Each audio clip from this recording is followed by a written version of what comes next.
কিশোরগঞ্জে হেফাজতে ইসলামী বাংলাদেশের সমাবেশ। উক্ত সমাবেশে বক্তব্য রাখেন হেফাজতে ইসলামী বাংলাদেশের যুগ্ম মহাসচিব মাওলানা মামুনুল হক। উক্ত সমাবেশ ঘিরে জড়ো হয় লক্ষ লক্ষ মুসলিম জনতা।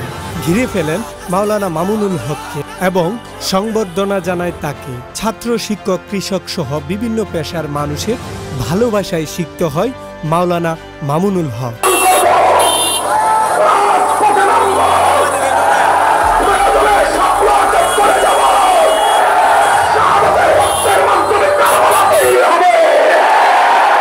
বাংলাদেশে সমকামিতা আমদানি করতে দেওয়া হবে না।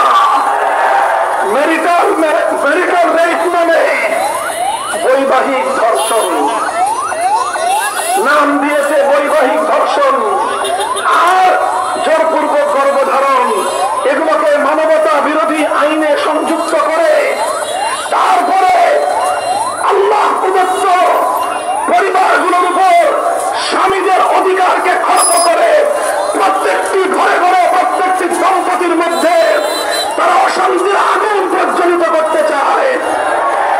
এই সকল বিষয়গুলোকে যদি আপনারা বন্ধ করতে না পারেন, এনজিওদেরকে বলি অর্থনৈতিক সেক্টরে কাজ করবেন, ভালো কথা। ধর্মীয় অঙ্গনে যদি কেউ হাত তুলতে চায় সে হাত আমরা ভেঙে গুড়িয়ে দেব।